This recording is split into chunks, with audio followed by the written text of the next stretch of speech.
your path demands you to walk through hell, And I'm feeling walk in as if you own the place.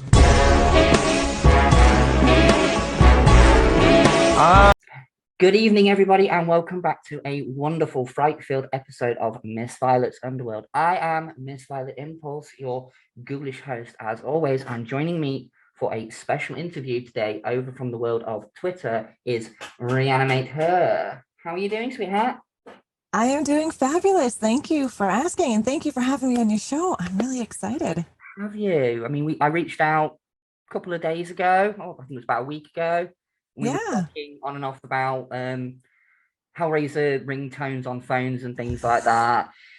And I was just like, do you want to come on the show? And you agreed, and now here we are. So I thank you very much. That's awesome.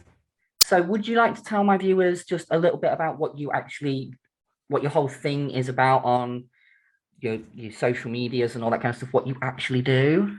Yeah. All right. I am a horror content creator. I enjoy speaking about horror because it's my passion. I am an avid horror collector.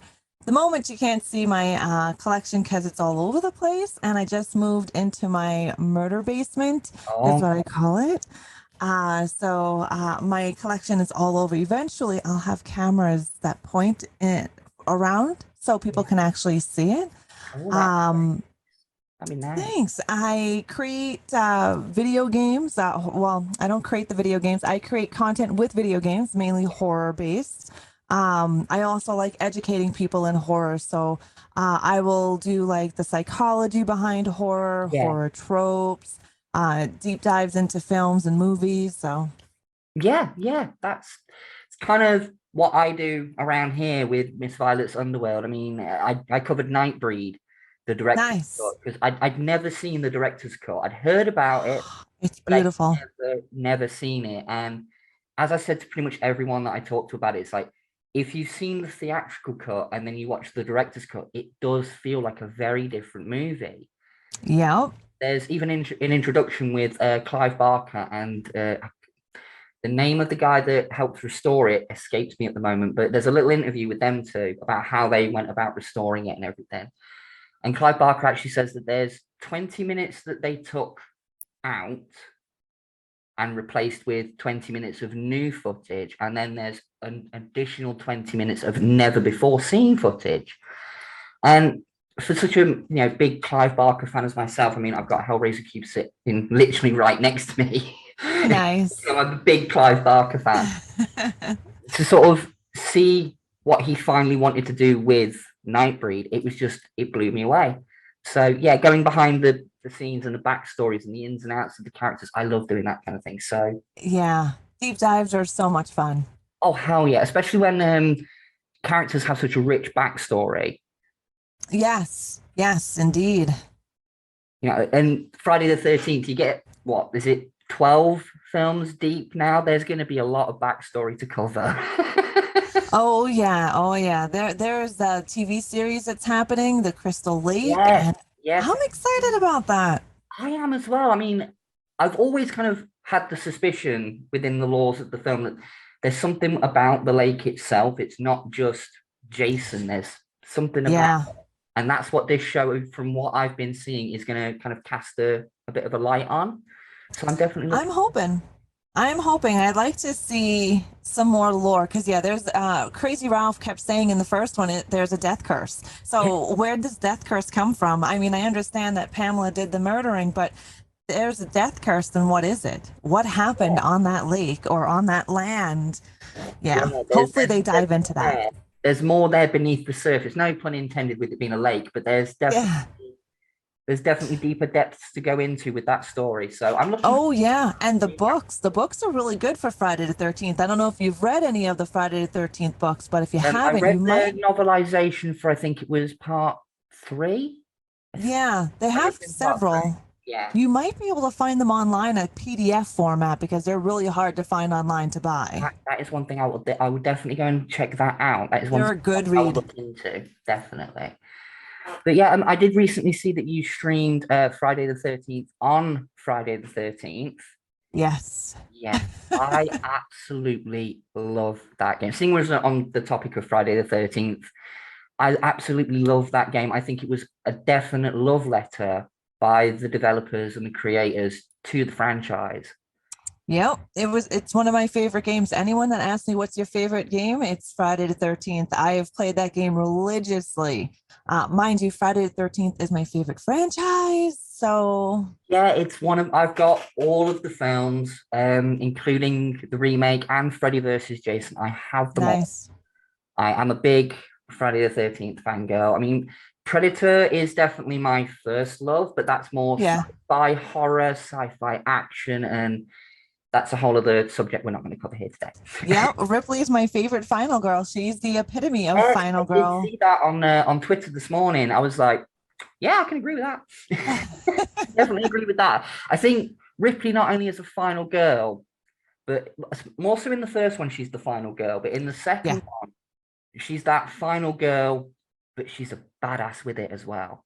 Oh, yeah. And you can definitely see, even though she's technically not a mom, but you can see that fierce mom come out. It's the battle of the moms when you think about it. The Yeah, xenomorph against Ripley and they go at it. That's the battle of the moms. it Even really though is. she's not a paternal parent to the child, but still, it's still there, that maternal instinct. Oh yeah, yeah. It definitely shows that it's not blood that makes a bond. Nope. You know, the her and Newt throughout Aliens, Nope. they've got that shared trauma of what they've been through with the bugs, with the xenomorphs. Yeah. It definitely like because she recently lost her daughter as well. If you've seen the special edition cut, it wasn't in the theatrical cut. No. But if you've seen that scene or anything like that, you know that Ripley is seeking that kind of bond. Yeah. Not consciously. You can tell she's tried to cut herself off and isolate herself. But when she comes across Newt, it's almost instant. You know that they've found each other, and that's the thing. Yeah. So right at the end, like you said, it's the battle of the moms. It's Yeah. she says it perfectly. Get away from her, you bitch. Uh-huh. I even use that on some of the intros on my channel. I use that little sound clip because it's just like, yeah, it's a That's awesome. yeah. Oh, so with your collectibles, then, is there anything that you are? How should I put it? What is your favorite thing in your collection that you came across in a very odd way? Is there anything that you were like, I didn't think I'd ever own this, but now I do? Oh, let's see. I collect with a purpose. So I have oh yeah, actually. Um um Dracula Monster High doll. She is a replica of 1932 Dracula. I would never think that I would own. I'm not a Monster High type of gal. They're cute, don't get me wrong. My spawns had plenty of them. Yeah. And they're always hard to get where I live, being in Canada. Yes. And a really good friend of mine, Klepto and Dahi, they sent me the 1932 replica Dracula Monster High doll. I had never thought I would own one because they're hard to get here, and they always sell out so quickly. So that Yeah, I is can one imagine they would. in my collection. Oh wow. I can honestly say I've never seen one of those. Oh, I will have to take a picture of it. It's upstairs. My collection is so big that it's on 3 levels of my house. And I tell you, I just had to go out and buy 2 brand new bookshelves for the living room.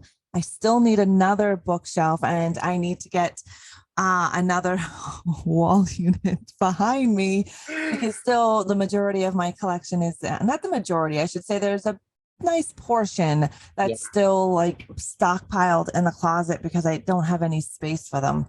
Yeah, and as a collector, I mean, you can see behind me with the Transformers and Yes. the when you're a collector of anything, really, it's not just action figures or horror memorabilia or anything like that. When you're a collector, Whatever. you're always having that constant battle between, I really, really want this thing, but I have no space for it. So you find yourself Yes. making space to justify buying said thing.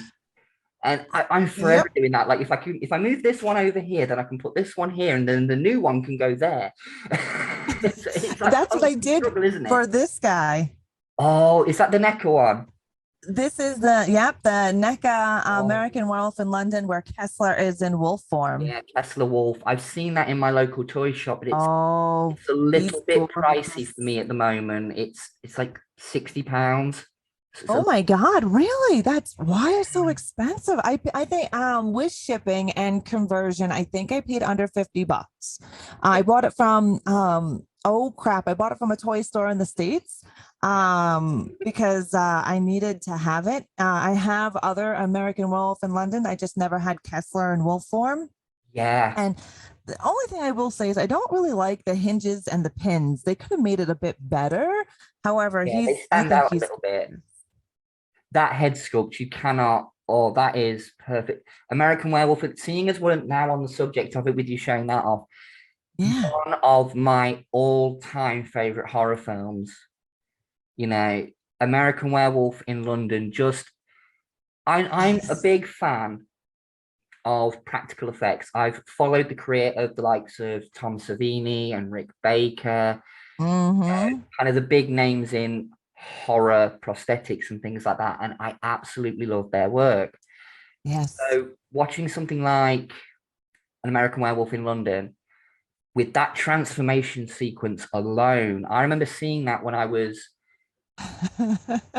don't think I saw the film. I think my parents were like watching like a clip show, like greatest film moments or something like that. And that happened to be on there. And I Mm. remember sitting and watching it and being absolutely mesmerized by how all of this was done in real, on camera, no no trickery, nothing like that, Yeah. no special effects. It was literally just guys with latex and rubber and doing what they did best.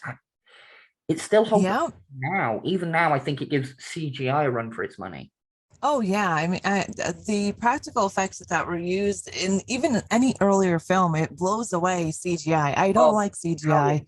Hell I yeah. love my practical effects. And Baker did do An American Werewolf in London, but he also did Howling right before American Werewolf in London, where Yes, he we did. see the first full on wolf face transformation.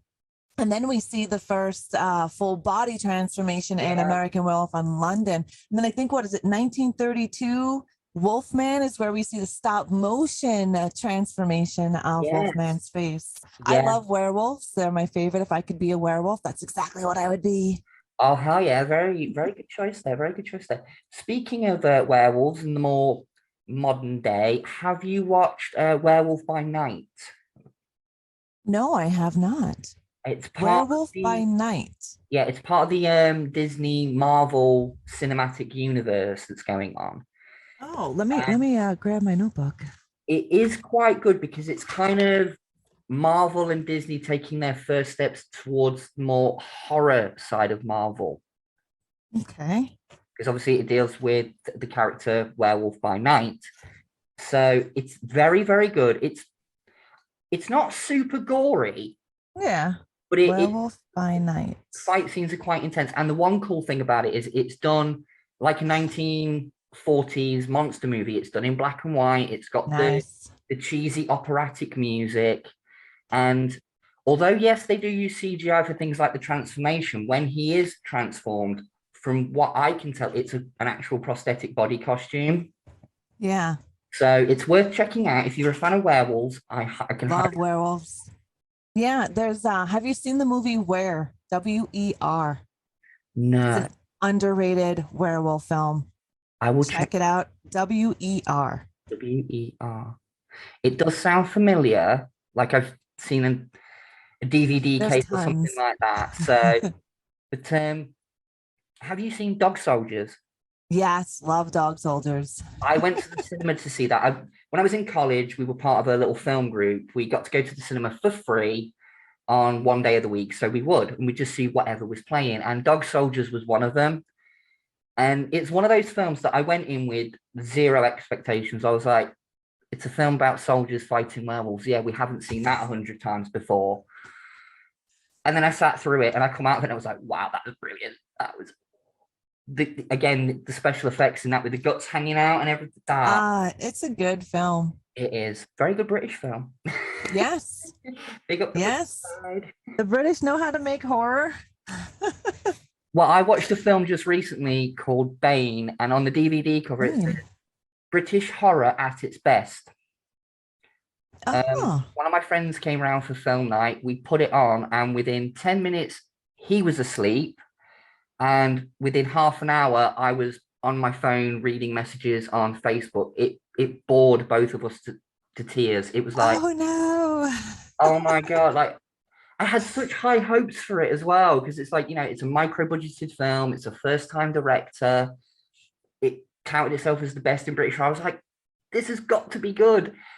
And it really, really wasn't. Unfortunately, Ah, it really, really wasn't. It was boring. The plot twist in the middle was there was actually an alien invasion going on. And then right at the end of the film, they actually directly state fourth wall breaking to the camera. We defeated the aliens with the power of love. And I was just like, no, no, no. Like, and I could have understood if it was like a parody, if it was like, making fun of horror tropes, but it wasn't. This film right. itself, 100% seriously.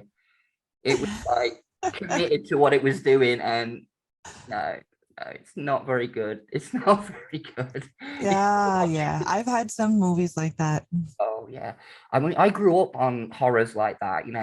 There was a local video shop near me, and they did this thing where it was 5 films on VHS for £5, and you got them for the week. So it was just a case of going there, grab like box sets and things like that, and just binge watch stuff. So I grew up on things like the original Dawn of the Dead, Oh, a lot, nice. a lot of the Yeah, trauma movies. There was a big trauma love trauma. section there. I watched things like Teenage Catgirls in Heat, The Toxic Avenger, Sergeant Kabuki Man, which today is one of my Ah, favorite trauma movies, just because of how weird it gets. weird, low budget, and practical effects galore. I love trauma. Exactly, they are one of my favorite kind of independent film studios. Yep. I grew up watching trauma. And it all started with the Toxic Avenger cartoon when I was like 6 years old. It was on TV, Yep. and then I found out it was based on a film, but then I wasn't allowed to watch the film because it was rated 18 here in the UK. Oh yeah, it was like 18 plus year as well. Yeah, it was like, nah, you ain't watching this. And then when I finally did see it later on down the line, I was like, it was worth the wait. It started an Right on. obsession with that kind of almost like guerrilla filmmaking to a certain extent. They just kind Yeah. of like, can we do it? We got the budget? No, but we're going to try anyway. Yep. That's what I love about Troma. It's one of my favorite horror companies. Well, not just horror companies, because they do other stuff. And we have Oh, to. it just all independent. One of my favorites is Poultrygeist, Night of the Chicken Dead. I've not seen that one all the way through. I've only seen the first like half hour, 45 minutes of it. It's great. It's highly offensive to everybody. It's awesome. Um, I that's what I love about trauma is that it hits everything. Nothing is taboo, and I don't think anything should be taboo, right? As long as it's not hate, you know what I mean? yeah. And I love that trauma hits everything. In 2006 it was released, and it was banked by Uncle Lloyd Kaufman and his wife. That film, the whole thing was done by them. Nice. I'm definitely gonna have to get that one and give it a full Definitely watch. check it out. In my Blu-ray collection, I do have the special editions of Toxic Avenger Part 1 and 2 that come with like the Nice. alternate cuts, behind the scenes stuff, little mini posters, reversible sleeves. And they were a Christmas present from my daughter. Oh, So, I had a nice. very trauma Christmas one year, which was quite nice. Christmas Day, let's watch the Toxic Avenger. Why not? Why not? It's fun. I'm not going to watch It's a Wonderful Life for the millionth time. I'm going to watch Toxic Avenger. Yeah. That's the true meaning of Christmas. But, so is there anything else you'd like to discuss while you're on here? Any projects you're working on? Anything upcoming that fans might want to know about? Well, yeah, I do have a couple of things up my sleeve. I have a couple of new web series that are happening. Coffin Chat is going to make its debut here at the end of the month. Coffin Chat is where I bring on friends and we chat horror. We discuss horror. It'll also have, so I used to do interviews with independent filmmakers and directors and actors on my show called Coffee Chat of Horrors. But I changed that to a separate series by itself called Coffin Chat. And we're going to be premiering Coffin Chat on, I think, the 27th of the month, this month. And then I have Reanimator's Spooktacular Spotlight, where I spotlight indie films, strictly indie horror films, or maybe outside of horror, but for the most part, horror films that are made by independent creators. Yeah. People like Trauma Entertainment or Womp Stomp Studios or Red Crow Films, stuff like that, and bring them on to give them more spotlight, give them more awareness for their independent films. Some of them will be shorts, others will be full length. It's really dependent on the independent creator and what they've done. Those are my two newest shows. And then Coffee Chat of Horrors is returning later, probably around March. And it's CCOH is where we deep dive into horror films. And I've been doing that since about 2018 is when I started CCOH, and we've been doing it consecutively. Wow. And then I put it on a hiatus because I started working full time, and yeah, not enough time Yeah, in a life day. life happens. Yeah, yeah. We had something similar over here with Calico Productions. We've been going about just over 2 years. But in fact, end of this month, it's about 2 years. Um, Nice. and it started just purely as an action figure review channel, and then things happened, and I got the itch for doing podcasting and things like that, and we bounced around with the idea of what we were actually going to cover, and then we just went with, well, we'll do Hunya Geeky showing, and on that Yeah. show we talk about all things geeky, and we literally mean all things geeky. I mean, today's episode that just aired is about TV themes and movie soundtracks. Oh, My top pick was Hellraiser, obviously. nice. But yeah, that's the kind of thing that we do over here. Miss Violet's Underworld. I only started it very, very recently, like what, September? No, not even September. Not long ago. I'm like 7, 8 episodes deep, and I do it once a week. So yeah, not very long. About Nice. 2 months ago, and very much like Congratulations. yourself, it's covering all things horror, talking about why we love horror, the things we, really get us going with horror, and the things we don't like about horror. Because if you don't talk Yep. about things you don't like, you can't appreciate the things that you do. So that's why we do. Yeah, 100%. That's awesome. Oh, and the other little thing that I'm working on, which I'm more than happy to send you a link for. I'm actually working on a series of books called The Twisted Sisters and Ashwood Asylum. And Ooh, they are basically horror themed books, but they're told from the monster's perspective. It's told from their point of view, and it gives more interesting. insight and depth into why they do the things they do.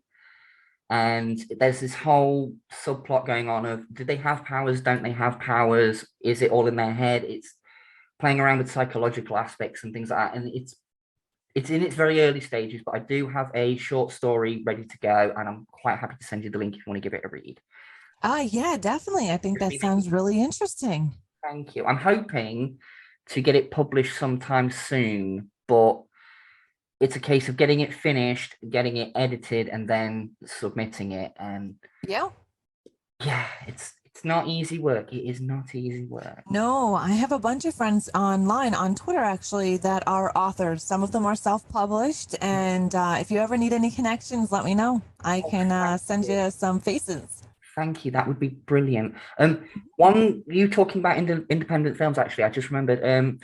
We did an interview here. Well, it got complicated, but we did an interview with Catalina Carida and Joe Manco of Little Spark Yes. Films. we did an interview with them and we talked all about Hellraiser. And I'm hoping when I can talk to them, to get them back on for a later episode. And I'm going to right now invite you as well. I am planning 2 special episodes, one all about the works of Clive Barker, everything from his stories to his films to his artwork to the video games that he's done, and even the action figures, Tortured Souls and things like that. Yeah, those are awesome. The other one that I want to do is all about Troma. Like a deep dive on Troma, the history of it, where they came from, how they started, that kind of thing. So if you would like to come along for that episode, one more than one. Yeah. Oh yeah, I love Joe Manco and Catalina. Yeah, Little Spark Films is the name of their production company. Yes. And I know I had them on CCOH about a year or so ago. Their movie Torturer was coming out. Yes. They are great. I really enjoy them, and I like how Catalina does her Hellraiser. Oh, what's it called? Barker in Briefs. Yes, yes. I watched that. I watched all of that, and then immediately for coming up for Christmas, when people said, "What do you want for Christmas?" Like, the Hellbound Heart. I need the Hellbound Heart. I don't have it in my collection. Now I have, thanks to wonderful friends over Christmas, I have the Hellbound Heart and the Scarlet Gospel. So nice. I'm going to be going through those, giving them a review here on the channel at some point. Right on. There's also a third one that came out. I want to say it's in 2015. It's Hellraiser: The Toll. It's not written by oh my God, why am I blanking? Clive. Yeah, but who is the other person that helped write in Scarlet Letters? Scarlet Letters. I could grab the book if you give me 2 seconds. Yeah. This one, The Toll, is, I can't remember who wrote it, but that's a 3rd edition. That's the 3rd edition to the Hellbound Heart. Let's see, it might say on the inside. It's the only one I don't have. I don't have The Toll. But I believe that one was in 2015. It's not listed on here, unfortunately. Yeah, not a big deal. Oh, well. There is a newer collection of the Hellbound Heart, where it's a bigger book, and basically Clive is also involved, where he puts in more stuff into it. It's I can't remember the name of it, but it's about the Hellbound Heart, but it's like a collector's edition where it's got more like pictures, and he talks about it after the fact, right? So wow, I may have to track that one down as well. I know it's on Amazon. I can send you a link. I just cannot for the life of me remember the name. Thank you. That would be awesome. Thank you very much. Thank you. Right, I think that's about it for today then. I mean, I can't think of anything else to talk about off the top of my head. I mean, if there's anything in particular you want to talk about, feel free. Now's the chance before we close up. No, perfect. No, I'm good. We hit a lot of subjects. We did.